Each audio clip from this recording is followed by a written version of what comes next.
How to model a power transformer using DIgSILENT PowerFactory. Basically, the high voltage and the low voltage parameters, the core losses, as well as the transformer vector groupings. One of the most important specific that you need to get right when modeling a power transformer in DIgSILENT PowerFactory. Transformers, synchronous machines, right, and bus bars. Okay, and how to get a load flow rolling without any issue. Clearly you can see I've got a load flow running here on these. It's a non-busbar systems. Obviously if you don't do it right, it's not going to execute. That's very important. Let's start with a transformer. Now I'm gonna pick up T2 here. We can pick up any transformer. Let's go ahead and pick up T2, and we are in basics data. There is load flow. Now obviously for now, for basics load flow analysis, we just focus on this first tab, load flow analysis, basics data. All right, then you're going to have to come to the type. Now if you didn't have a type, that's where you're going to select a global type, or you're going to create a new type. So if I click on this arrow to go in, you can see I have already defined a transformer. So what I'm going to do, I'm just going to take a screenshot of these settings, right, and then I'm going to save the screenshot, just put it aside. Okay, this is a screenshot, and I'm going to remove this transformer type. Okay, so I'm gonna do this and I remove it.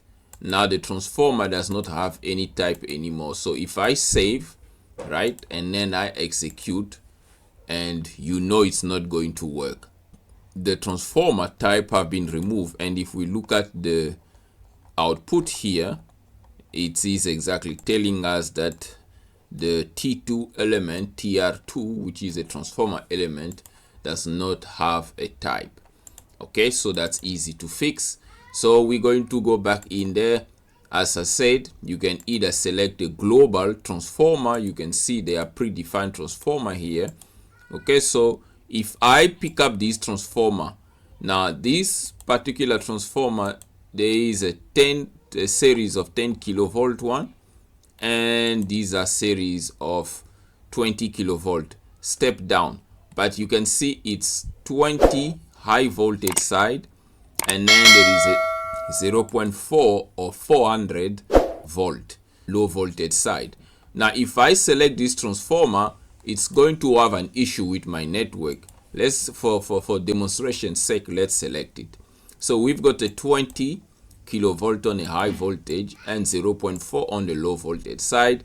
The short circuit voltage is 4%, the copper loss is 2.1 kilowatt, and so forth and so forth. The phase shift is 30 degree, and it has the vector grouping Y, Z, and 5. Okay, now the issue here is that obviously I can't change the data because it's a read only, it's a model. Okay, now if I cancel here and then I say okay, now if I run it, it's guaranteed not to work. Okay, the reason it's not going to work, it's very simple. It says here nominal voltage differs by negative 91.3%, right? The main reason there is a voltage issue here is based on the bus bar, because the bus bar, we set up the voltage as the potential magnitude of the synchronous machine. Okay, it's 18 kilovolt. So there is a 18 kilovolt line to line voltage on this bus bar. And then if you look at the transformer high voltage side here, it's a 20 kilovolt, which is a problem. Okay, so if we change here, okay, we change here to 20. Let's change to 20, and then we say okay. There we go, we change it to 20, and then we run it. Now it's still not going to work, but the error is going to be slightly different here. Now this is no longer on this side because this bus bar and the high voltage side is now working perfectly. The problem is now on the low voltage side. Remember, on the low voltage side, it's a 400 volt. It's a 0.4 kilovolt. But the transformer low voltage side is connected to this bus bar, and this bus bar is at 230 kilovolt. So that is not going to fly. That is not going to fly. So which means we need to modify to ensure that the transformer can consistently work with the two bus bar, the high voltage bus bar and the low voltage bus bar, in particular to this transformer as we've defined it here. So I'm going to go ahead and just remove this transformer again. Okay, so we remove it, and I'm going to change this back to 18. Okay, like that. Now I'm going to go ahead and restore the parameters of this transformer. So I'll double click and I'm going to create a new project type, and over here I need to enter the parameters of the transformer.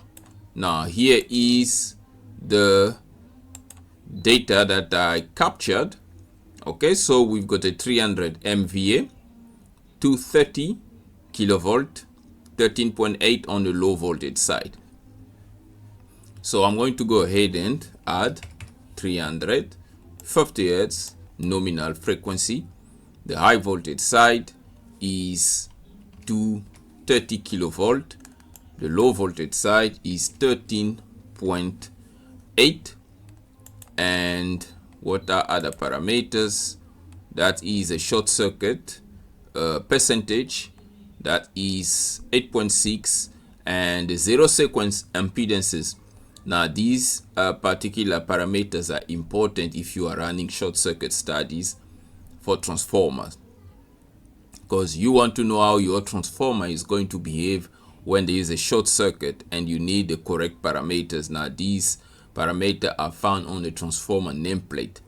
So I'm going to go ahead and enter these parameters: 8.6, 3%, and another 3%. And the phase shift, I believe it is 0 degree. And the vector grouping, it's YN, star, and delta on the low voltage side, delta. Okay, then we have basically everything captured. I'm going to say okay, and I'm going to say okay. Now we can now go ahead and give a spin here, and things should have returned to normal. As you can see, it's now running load flow analysis, and we can perform even other studies. Obviously there are some violations in terms of overloading, but that is a subject for another discussion.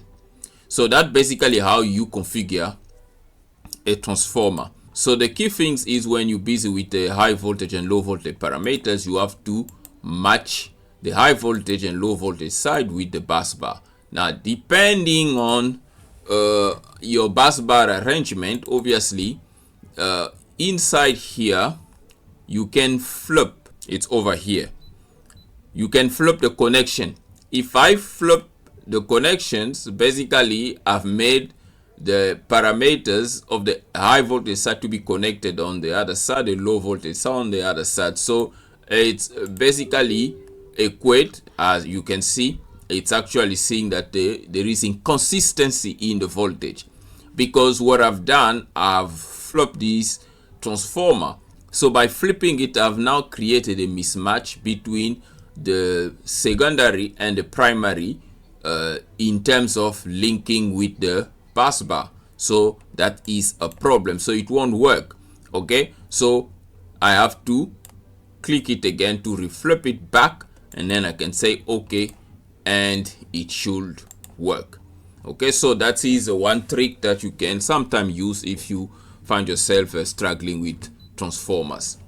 Great stuff. So I'm going to stop this here, and in the next one we're going to talk about how to do a synchronous machine, and also we need to talk about the line parameters, and together they can take quite a couple of minutes, so I will do separate video for them.